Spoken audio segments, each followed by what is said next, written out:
kubanga bye bituufu byawandiikwa kubanga bye bituufu. Njagala nnyo okuggyawo entegeera enkyamu ereetedde abantu okulowooza nti Shia kyeyawulidde mmwe abaagala ennyumba ya Nabbi. Obushiya bwa mirundi ebiri. Kakati naawe atudde wano bwetunuulira omanyi ngwa mu bushiya ki? Obushiya bwa mirundi kale giyinza osukkawo naye nze kankozesa ebiri. Obushiya obulungi n'obushiya obukyamu oba obubi. Buli omu ku ffe mu nsi muno mushiya. Salli ala Muhammad wa ali Muhammad. Buli omu ku ffe mu nsi muno mushiya. Bw'obanga ekigambo bushiya okizizza ku literal meaning, ng'okizizza ku ki? Literal meaning. Ashia lughatan, obushiya butegeeza ki? Lughatan. Ojja mu istilahaati gw'omanyi byo, ng'ojja mu istilaha gw'omanyi ky'otegeeza, era mu istilaha yeewali emiteeko gy'obushiya obulungi n'obushiya obuki?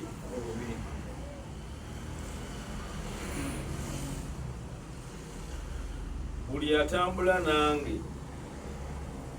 mushiya wange.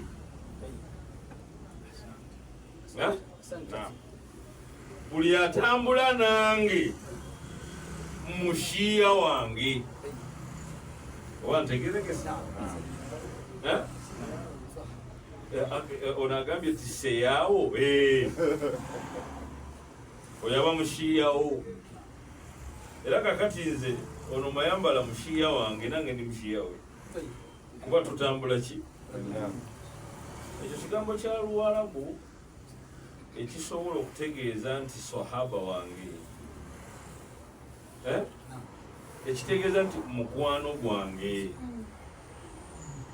mukwano gwange.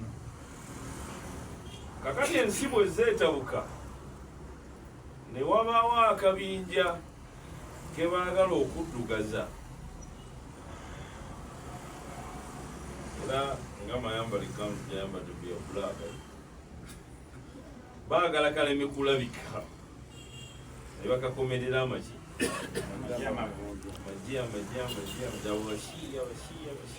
Bashiya. Abantu abasomesa irimu ya Ibn Baz bashiya ba Ibn Baz. Era omuntu bw'ajja n'agamba nti قال الشيخ محمد بن عبد الوهاب، era Muhammad ibn Abdul Wahhab mujaddid, oyo naye aba mushiya wa Muhammad ibn Abdul Wahhab. Kakati buli omu mushiya mu mbeera ye, kubanga buli omu alina gw'atambula naye. Ako mukategedde? So njagala n'abatuwuliriza, kubanga bangi bw'ogamba nti oyo mushiya, ekyatambula mu bwongo bw'abantu abasinga wano naddala abasomedde mu masomero ffe gye twasomera, njagala kukiddamu olwaleero nti si bakafiiri. Be muyita abashiya bateekako ekikyamu ti bakafiiri, si bakafiiri, wabula bashiya ba Ali,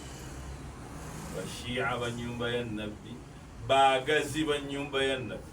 Muhammad sallallahu Allahumma salli ala. Naawe woli omwagazi wa Muhammad ibn Abdul Wahhab, oli mushiya wa Muhammad ibn Abdul Wahhab, nga bw'oli omwagazi wa Fawzan, nga bw'oli omwagazi wa Ibn Baz, Uthaymin, naawe oli mushiya waabo. So kati naawe oli mushiya. obolabanga Sekamayambala akambuwalamu oluusi aga nti ffe tuli bashiya nabali bashiya nabali baki bashiya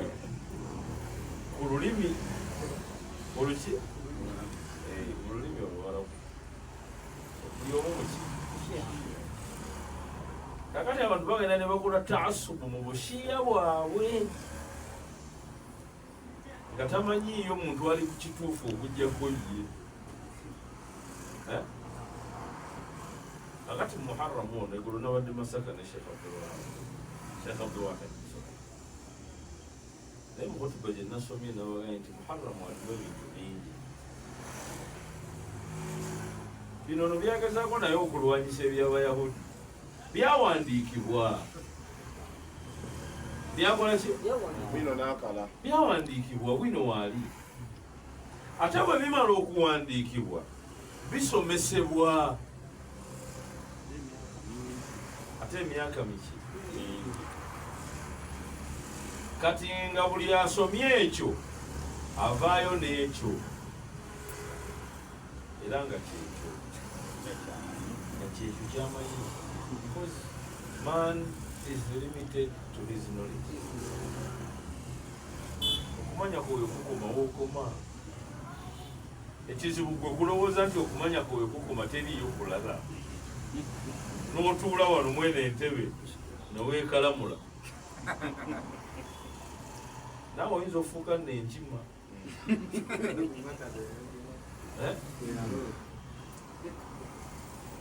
ompuli kubanga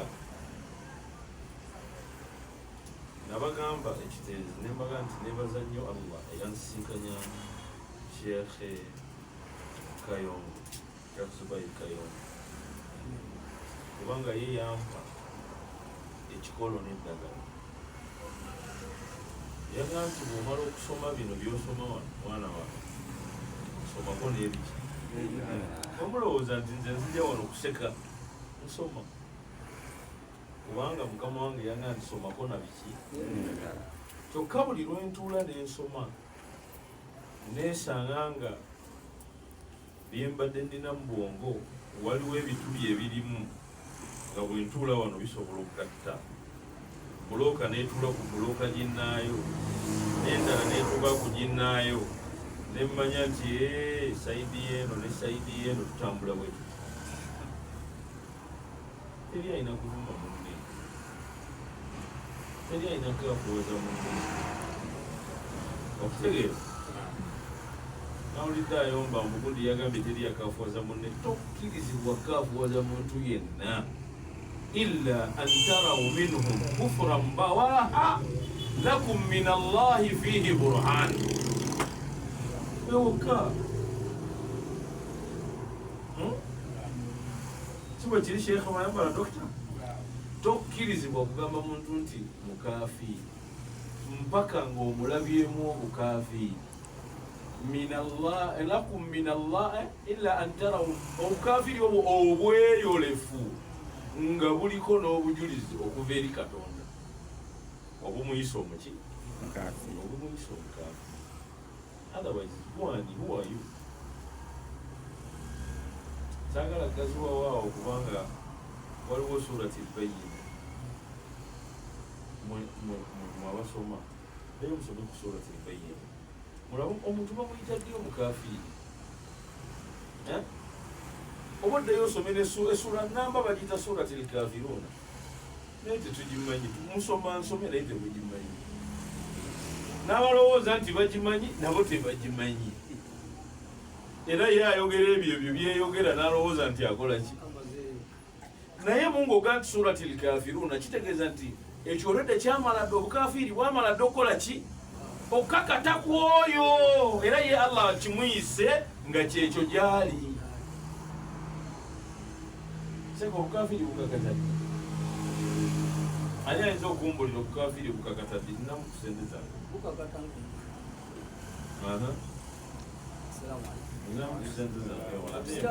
obukaafiiri bukakata ku muntu nga amaze okufa obukaafiiri bukakata ddi yali musiraamu n'ava mu busiraamu n'agenda kunyuma tarawu minhu kufran bawaha kabulamu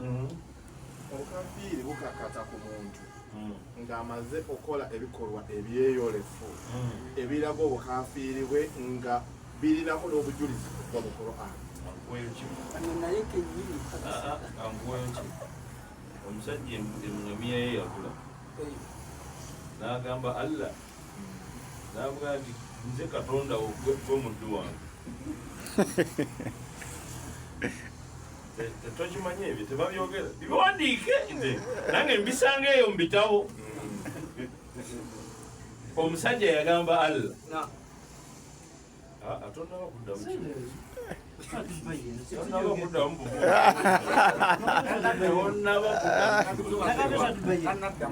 tanaba abasiraamu bagaye وما تفرق الذي بعد ما جاءتهم البينة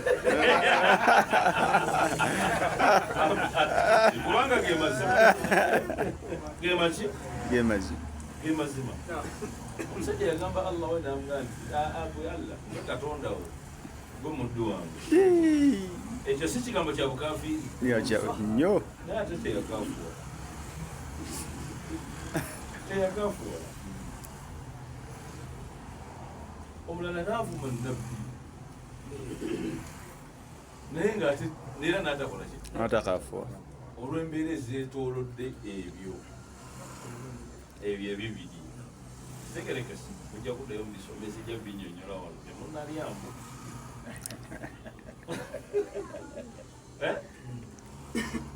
omuntu gwota kufa abatudde wano tutambula mu nsi muno nga mulimu bajjooni si bwe kiri wakwata ebigambo bino njagala obikwate bulungi ate bwomala olimbeeru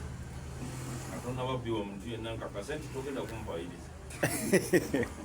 oba kuteekamu birala oli live mukama wange tutambula ne bapita era baneiba baffe si bwe kiri ne bamaguleki n'okubawasa tubawasizza naye pita oyo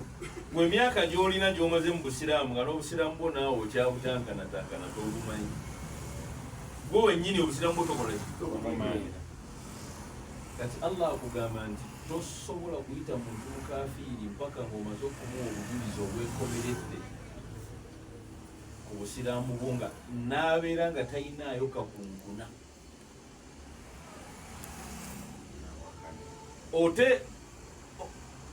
nakkiriza nti byoyogedde byonna maki naye naagala nti ŋŋaanyi oyo mukafi kakati njagala kubuuzamu abatudde wano bajjooni bameka bye wali otuuziza okubabuulira obusiraamu okuva gye buva up to Z era ne basigala nga tebalina bibuuzo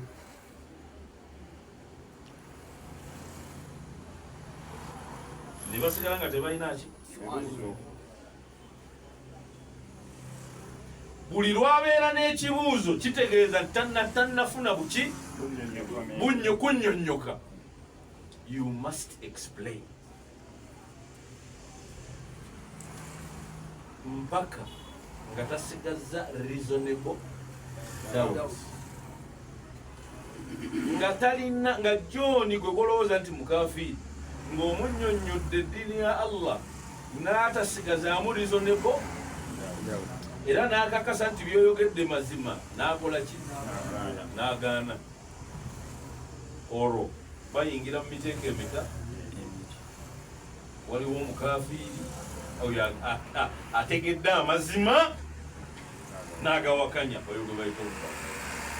omulowooza bajjooni abo bamanyi obusiraamu bwabwe babumanyi bajjooni b'e Uganda wano ani yali abannyonnyodde obusiraamu ne bwe tuba tusomesamu abasiraamu tusomesamu abasiraamu baani abasomesa era ne mulowooza nti muli mukola ddaawo nabbi Allah yamutuma mu basiraamu nabbi Allah yamutuma mu basiraamu naye ate mumwe temwagala na kubasemberera. N'owulira Seeka nga Dokita Mulamba ali ku kituuti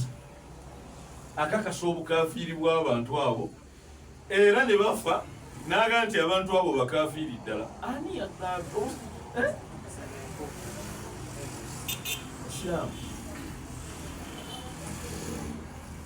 Basiraamu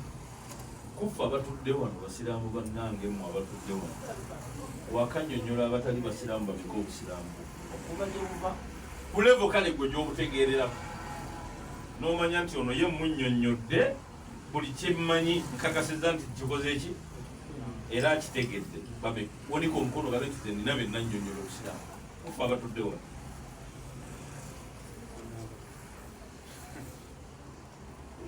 Kale uli awanise naye agambye ali omu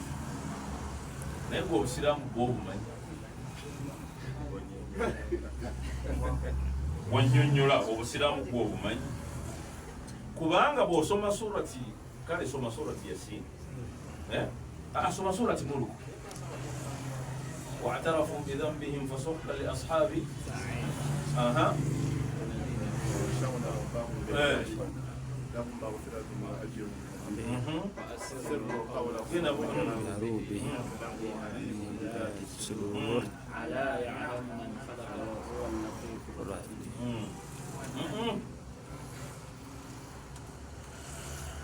إنما أنا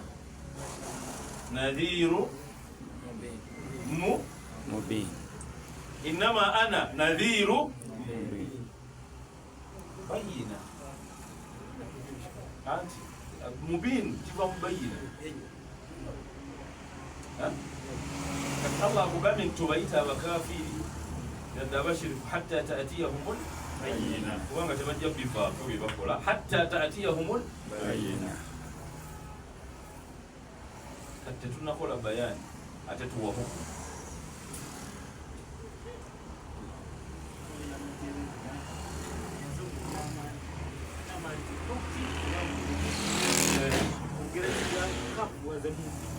taliyo omuyivu ayinza kukafuwaza muntu wa illa tusabira abantu bafune hidaya kuba neyaffe eyuga kyoba olaba emirundi 5 n'abasaala sunna tugamba Allah ihdina ihdina ihdina.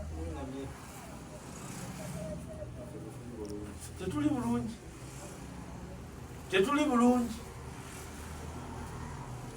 tuteekeddwa akalembegereza ke tulina kana katukuŋŋaanya ne tutuula ne wano twogere ku by'obusiraamu tuteeka okugamba Allah ihdina. Ati mwe muli baalubaiti muli bawagezi nemulooza nze siri mungobe kakati owekitiibwa Muhammad yagamba Ibn Abbas oyise wa Ahlulbayt oyise wa Ahlulbayt yamugamba nti muvubuka ndikulambira mulamanzaani mubisoma mulamanzaani mukunutwe edduwa ya kunutwe etandika etya? Edduwa ya kunutwe etandika etya? Allahumma hdina fiman hadait. Akati akundoza kemba nsembyehayo Nabbi sallallahu alaihi wasallam agamba omu ku bantu b'ennyumba ye asabe Allah amulungamye mwabo balungamizza kubanga abantu b'ennyumba ya Nabbi Muhammad abamu bamulwanyisa abamu bakola ki? Bamulwanyisa era n'essula ne zikka tabbati yada.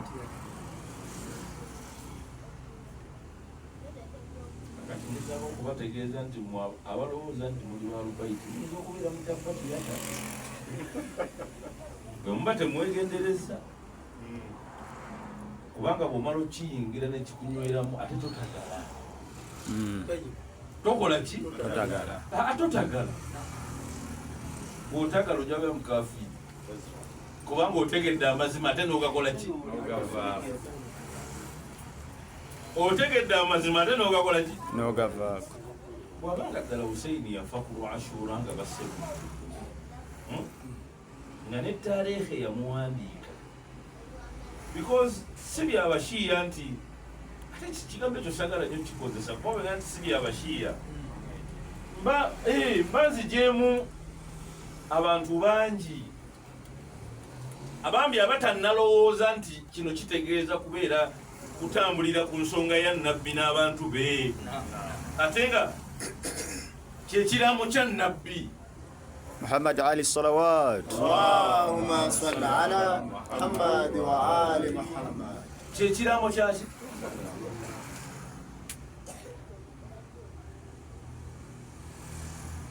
temusagisa musaayi temusagisa ki kigambo musaayi tekisaaga kyoba olabanga nabbi alina abaali bamufaananira ddala ne bakugamba nti bw'otunulira Jaafar obeera ng'alabani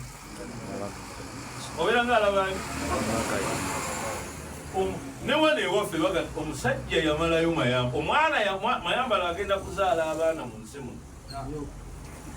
naye wallahi ne bwaliba yagenda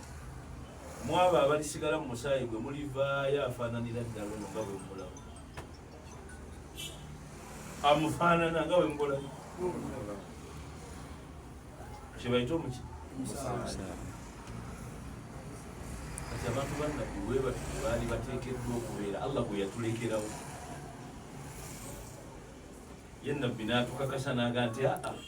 nze ŋŋenda nkola ki naye wa itrati اللهم صل على محمد وآل محمد kati Husaini mutandika okatugumbula nemubatugumbula muba mulwana ki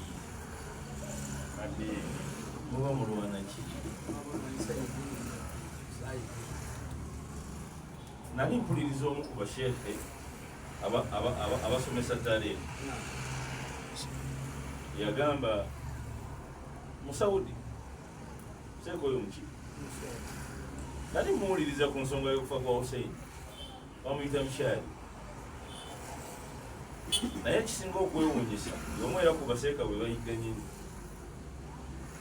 tava mu makomera yasomesa okufa kwa Husaini nga byonna mayambala byayogera abyogera kati otaba kyokka naye agamba si mushiya muddugavu naye ate bambi tamanyi nti naye muki kati abantu bangi tebamanyi nti baki kubanga taliyo ayagala nabbi n'abantu be ate n'ataba